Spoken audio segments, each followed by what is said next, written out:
कोई तो वजह होनी चाहिए जश्न की। 2 साल के कार्यकाल में कोई अच्छा कार्य अगर हुआ है तो जश्न मनाइए, कोई मना नहीं है, कोई मना नहीं करता। लेकिन 2 साल के कार्यकाल में हिमाचल ने चारों तरफ तबाही देखी है, बर्बादी देखी है। हेलो और बर्बादी देखने के बावजूद भी आप जश्न मना रहे हैं तो आपकी सोच को जो है, कई लोग जो है इस बात को लेकर के पूछ रहे हैं कि आखिर हो क्या गया है।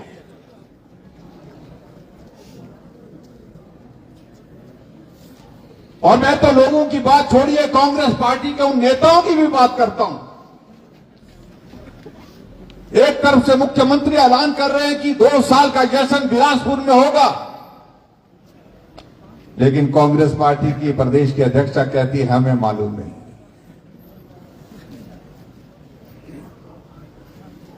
मुख्यमंत्री कहते हैं कि वहां बिलासपुर में तैयारियों का काम शुरू हो गया।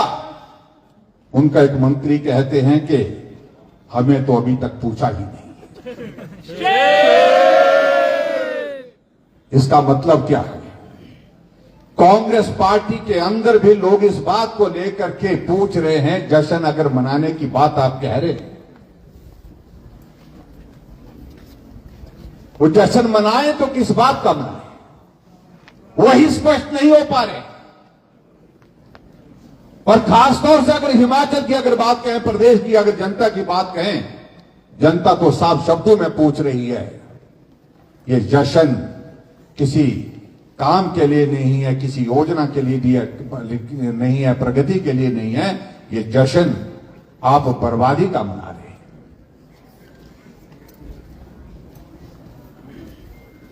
2 साल के कार्यकाल में हिमाचल 20 वर्ष पीछे चला गया।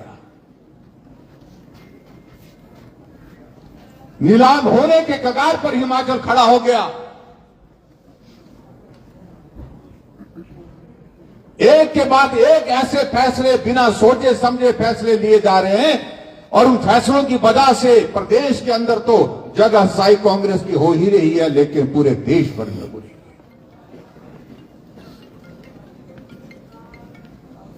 लेकिन हम मुख्यमंत्री जी आपसे सीधा पूछते हैं, 2 साल का कार्यकाल आपका पूरा होने जा रहा है।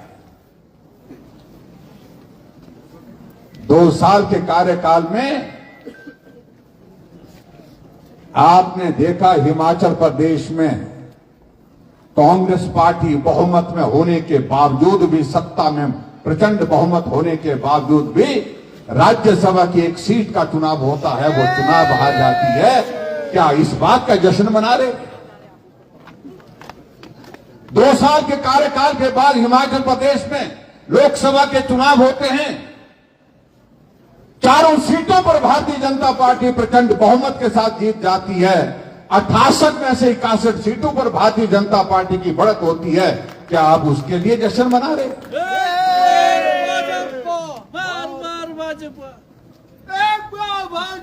2 साल के कार्यकाल में हिमाचल प्रदेश में 6 विधायक आपकी पार्टी के आपको समर्थन दे रहे थे, आपके दल के थे, आपके साथ चलने वाले साथी थे, वो आपको छोड़ करके चले गए, आपसे किनारा कर लिया, आपके नेतृत्व पर उन्हें भरोसा छोड़ दिया। क्या इस बात का जश्न मना रहे?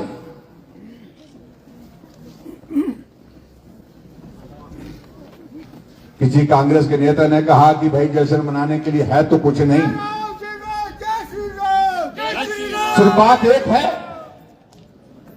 कि जैसे कैसे सुखू भाई जी ने 2 साल के कार्यकाल में लड़खड़ाते, गिरते पड़ते पूरा कार्यकाल कर लिया, जश्न इस बात का मनाया जा रहा है और कोई वजह नहीं है।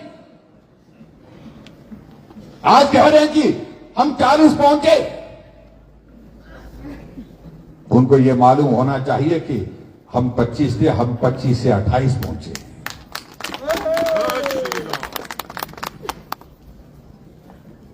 और इनके तो बाकी सारी चीजों को लेकर के अली बाबा चाली चौक वो कहानी है ना, वो स्थिति है। आज हिमाचल पूछ रहा है इस बात का कि जो वादे आपने गारंटी के रूप में दिए थे उन वादों का क्या हुआ है? आपने वादा किया था कैबिनेट की पहली बैठक में महिलाओं को 1500 रुपए दे दिए जाएंगे। 2 साल बीत गए लेकिन वो भी नहीं मिले। और मैं इस बात को लेकर के हैरान हूं कि जब चुनाव हो रहा था, हरियाणा में हो रहा था, महाराष्ट्र में, कुछ जगह मुख्यमंत्री को बुलाया गया और वहां पर उन्होंने कहा कि जाओ हिमाचल, हमने हिमाचल प्रदेश में 10 गारंटियां दी थी, 10 की 10 पूरी कर दी। पार्टी ने हमारी भी जिम्मेदारी लगाई, हमने कहा कि हकीकत ये, हमने फिल्म दिखाई पूरी उनकी। हरियाणा में चुनाव हो रहा था, साफ शब्दों में संदेश दिया कि हम हरियाणा को हिमाचल जैसा नहीं बनने देंगे। जो हालात हिमाचल के कांग्रेस ने किए हैं वैसे हालात नहीं होने देंगे। 2 साल के कार्यकाल में ऐसे हालात हिमाचल प्रदेश में हो गए, जो आजाद होने के बाद हिमाचल अस्तित्व में जब से आया है तो उसके बाद कभी देखने को नहीं मिला कि कर्मचारी को समय पर सैलरी नहीं मिल रही है, कर्मचारियों के साथ पेंशन को पेंशन नहीं मिल पा रही है। हिमाचल में कोविड का दौर भी रहा, पूरे देश में दुनिया में कोविड का दौर रहा।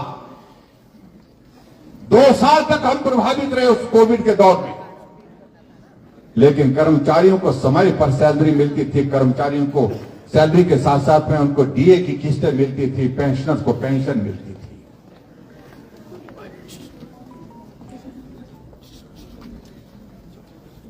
और जहां तक हिमाचल प्रदेश में आर्थिक स्थिति की बात कह रहे, क्या यह सत्य नहीं है कि हिमाचल प्रदेश में कांग्रेस पार्टी के नेतृत्व में जो सरकार चल रही है वो लगभग 92,000 करोड़ के ऋण के नीचे पहुंचा दिया हिमाचल प्रदेश को। और हिमाचल प्रदेश में इस वक्त लगभग 28,000 करोड़ रुपए का ऋण कांग्रेस ने सत्ता में ले लिया, जो हमने पूरे 5 साल तक भी नहीं। सुक्खू सरकार हो बर्बाद, हो बर्बाद, हो बर्बाद। आज लोग उन सारी बातों को लेकर के पूछ रहे हैं। एक एक योजना भारतीय जनता पार्टी की सरकार की चली हुई थी, वो जनहित में चल रही थी, गरीब लोगों की मदद के लिए चल रही थी। उन योजनाओं को बंद करने का काम आपने किया। ये कैसा नेतृत्व हिमाचल प्रदेश का, ऐसा जो सत्ता में आने के बाद पहला फैसला करते हैं कि हिमाचल प्रदेश में जितने संस्थान खोले हैं 1 साल के कार्यकाल में भारतीय जनता पार्टी ने उन सबको बंद करने का फैसला कर दिया। लगभग 1500 संस्थान चले हुए, खुले हुए संस्थान हिमाचल प्रदेश में बंद कर दिए।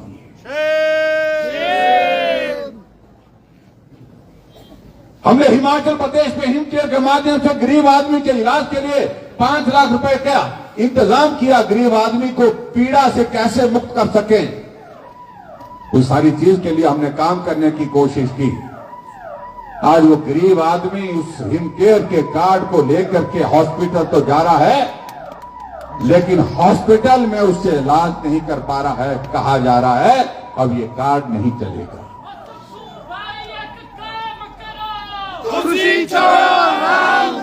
इतना अनुमानवीय दृष्टिकोण कभी सोचा नहीं, कभी किसी आज से पहले जितने भी मुख्यमंत्री हिमाचल प्रदेश बनाए, इतनी सरकारें रही जो वर्तमान में हिमाचल प्रदेश की सरकार कर रही है। हमने सहारा योजना गरीब लोगों के लिए चलाई, गरीब आदमी का इलाज उसमें घर बैठे हो सके। 3,000 रुपए उसके खाते में डालते थे। 25,000 लोग हिमाचल में ऐसे हैं जो बिस्तर पर पड़े हैं, अपना काम भी खुद नहीं कर सकते हैं। 3,000 रुपए हम देते थे। सुक्खू जी आए और वो भी बंद कर दिए, और फिर उसके बावजूद जश्न मना रहे। हमने सहारा योजना के बाद गरीब बेटियों के लिए हमने शादी का पैसे का इंतजाम किया था, शगुन योजना, वो भी बंद कर दी।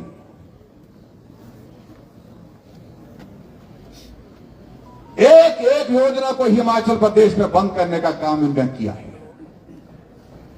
हमने कहा कि आप हमारी योजना आपको पसंद नहीं है तो कोई बात नहीं, लेकिन अपनी योजना को तो चलाओ। अगर आप हिमकेयर को बंद कर रहे हैं तो आप गरीब लोगों के इलाज के लिए क्या कर रहे हैं? उसमें भी कोई प्रावधान नहीं। बस नहीं आनी है, बस चले गई।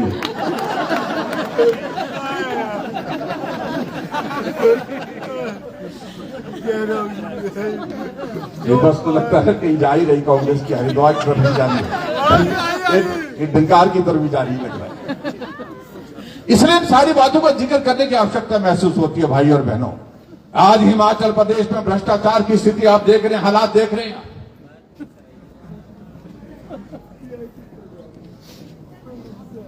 और मैं कल जिक्र कर रहा था कि आपदा का दौर हिमाचल प्रदेश में जब आया तो हम सब लोगों ने कहा कि मदद करनी चाहिए। हमारी पार्टी के कार्यकर्ता भी घर घर से निकले, जहां किस रूप में मदद पहुंचाई जा सकती थी पहुंचाने की कोशिश की गई। लेकिन हैरानी की बात इस बात को लेकर के है कि आपदा में भी अवसर की तलाश करते रही। कहा कि हमारे लिए मदद करो,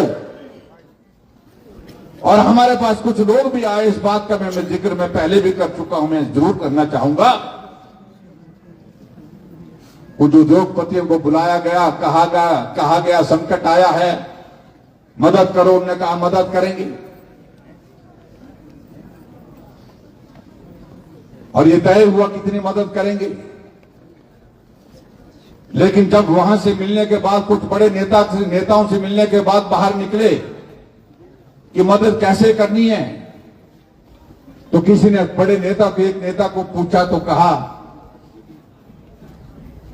कि थोड़ा चेक से दे देना, बाकी ऐसे ही दे देना।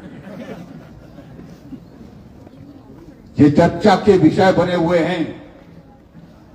आज हिमाचल प्रदेश में भ्रष्टाचार ने सारी सीमा ऐलान की। आज हालात ये बन गए, कांग्रेस के नेता तो विधायक हैं, कोई विधायक पूरा विधायक हैं तो कोई बनने की इच्छा रखते हैं। आउटसोर्स एजेंसियां उन्हें रजिस्टर की हिमाचल प्रदेश में, और आउटसोर्स पर लगने वाले जो अप्लाई करने वाले नौजवान हैं उनसे पहले ही पैसा मांग रहे हैं। एक तो आउटसोर्स में पैसा कितना मिलता है, और उसमें लाखों रुपए पहले जमा कर लो, उसके बाद आपको नौकरी दी जाएगी। ये हालात हिमाचल प्रदेश में। आपदा के दौरान पूरे हिमाचल के क्रशर बंद हो गए, लेकिन एक क्रशर चलता रहा ज्ञानू भाई का। और लोग पूछ रहे हैं इस बात को, लेकिन कौन है ज्ञानू भाई? पूरे हिमाचल के लिए सप्लाई दे रहा था।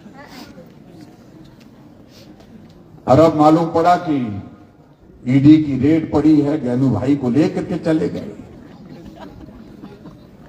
कुछ लोगों ने बड़े नेताओं से पूछा कि इसका संबंध किससे है, बोलता ऊपर है जी। ऊपर वालों से पूछा, कहा कि हमारा कोई लेना देना नहीं है। फिर उतने को देखने को मिला कि कहीं वो बड़े नेता की गाड़ी में घूम रहे, और बड़े नेता दरवाजा खोल करके उनकी अगवानी कर रहे हैं। इसलिए सारी चीजों का जिक्र करते करते बातें जहां पहुंचनी थी वहीं पहुंच रही। और इसलिए मैं आप सबके बीच में ये जरूर कहना चाहूंगा, यह हमारी जिम्मेवारी है कि अगर वादे गलत किए हैं, फैसले गलत किए हैं, तो उन बातों को लेकर के हम लोगों के बीच में जाकर के अपनी बात कहें। विपक्ष की भूमिका यही बनती है, उस भूमिका को निभाने के लिए हम सब आपके बीच में। और भारतीय जनता पार्टी ने तय किया है, ये हिमाचल सबका है, ये हिमाचल देवभूमि हम सबका प्रिय है, इसको नीलाम नहीं होने देंगे, नीलाम नहीं होने देंगे। इस बात को लेकर के हम बड़ा साफ कहना चाहते हैं। हिमाचल भवन नीलाम हो गया तो हम सब लोगों के लिए दिल्ली में जाकर के जहां हमको शरण मिलती है, जहां हम बैठते हैं, जहां हम ठहरते हैं, जहां हम रहते हैं। और भारतीय जनता पार्टी की सरकार के समय में बना था वो मंडी हाउस में, श्री शांता कुमार जी ने बनाया था कि हिमाचल का आदमी अगर दिल्ली जाए उसको दर दर भटकना नहीं पड़े, कहीं अगर ठहरने के लिए उसको आवश्यकता पड़े तो ठहरने के लिए ठिकाना मिल सके। और कांग्रेस की सरकार आई और कांग्रेस की सरकार में उस हिमाचल भवन को नीलाम करने की स्थिति पहुंच गई। हिमाचल है हम आपका, नहीं किसी के बाप का, बाप के बाप के बाप का। हिमाचल है हम आपका, नहीं किसी के बाप का। हिमाचल में पूरे दुनिया का टूरिस्ट आता है और टूरिस्ट यहां आनंद के साथ घूमता है, लेकिन हालात क्या बन गए हिमाचल प्रदेश में कि 18 यूनिट टूरिज्म के बंद करने के आदेश दिए गए और उसके पीछे भी कहानी बड़ी लंबी है। आपका हमारा सोलन जिला के अंतर्गत जो सबसे बड़ा होटल है चायल पैलेस, जो सबसे ज्यादा प्रॉफिट देता है हिमाचल प्रदेश को, उसको भी घाटे में शोध कर दिया।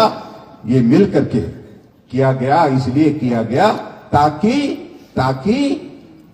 कोर्ट के आदेश के मुताबिक ये घाटे में चल रहा है, इसको हम नीलाम करें। भाई चक्कर है, चक्कर है भाई, चक्कर है। साथ के इस चक्कर को तोड़ दो, मरोड़ दो।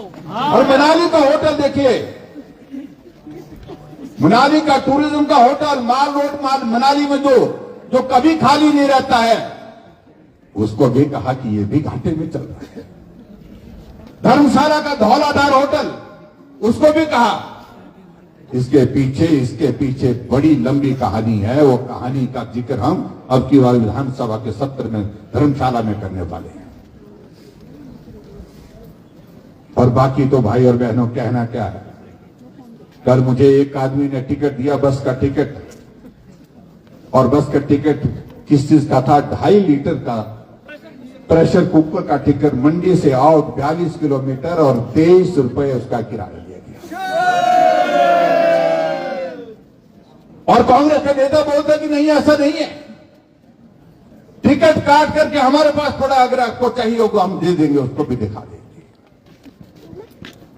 जल जीवन मिशन के अंतर्गत हर हिमाचल प्रदेश में घर घर में नल लगना चाहिए, शुद्ध जल वहां पर मिलना चाहिए। और पूरे देश में हिमाचल पहला राज्य बना, पहला राज्य उस काम को पूरा करने वाला। हमको सम्मानित किया प्रधानमंत्री नरेंद्र मोदी जी ने उस वक्त। और सुक्खू जी आए और जो नल लगे थे, एक एक नल को ढूंढते फिरते रहे, ढूंढ करके निकाल रहे हैं। और एक नल पर टैक्स लगा करके बिल जो है वो 100 रुपए का बिल एक नल के हिसाब से, इससे भी गुजारा नहीं हुआ। फिर कहा, मालूम पड़ा कि टॉयलेट तो बच गया, ये टॉयलेट में भी जाना चाहिए। कहा एक तरफ से हमारे देश के यशस्वी प्रधानमंत्री नरेंद्र मोदी जी स्वच्छता अभियान के अंतर्गत अभियान के रूप में चले हैं कि टॉयलेट हर घर में होना चाहिए। गरीब आदमी को अगर प्रधानमंत्री आवास योजना का घर भी मिलता है, उसमें भी टॉयलेट होना चाहिए।